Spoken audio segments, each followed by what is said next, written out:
یزید پہ لعنت کرنے سے کبھی بھی گریز نہ کیجیے گا، کیونکہ یزید پہ یا یزید جیسوں پہ لعنت ہم سے پہلے اللہ نے کی ہے۔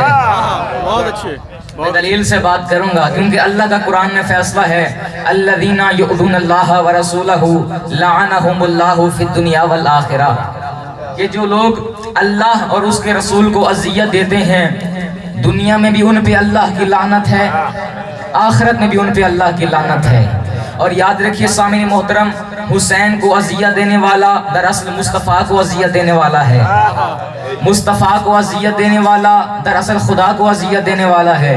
اور زمانہ آج ہم سے چوڑا ہو کے پوچھتا ہے چلے ٹھیک ہے آپ حسین پہ سلام کریں، آپ حسین پہ درود بھیجیں، یزید پہ لعنت نہ بھی کریں گے تو کیا ہوگا؟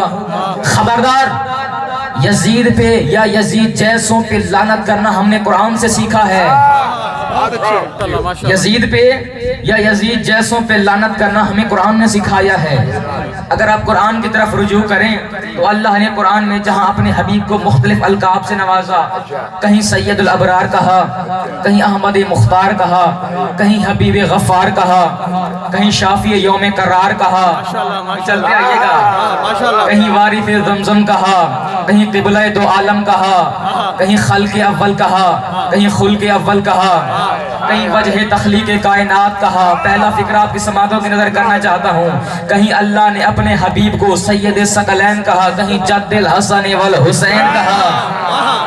بھئی جہاں اللہ نے اپنے حبیب کو اتنے القاب سے نوازا ہے تو جا کے اللہ سے پوچھو میرا اللہ قرآن میں اپنے حبیب کی نعتیں اور قصیدے پڑھتا یہ کیوں فرماتا ہے تبت یدا ابی لہب و تب، اے ابو لہب تیرے ہاتھ ٹوٹ جائیں تیرا کچھ بھی نہ رہے۔ سامعین محترم یاد رکھیے گا یہ لفظ اگر ہم استعمال کریں نا تو اس سے مراد بد دعا ہے، لیکن اگر اللہ استعمال کرے تو بد دعا نہیں، اس سے مراد لعنت ہے۔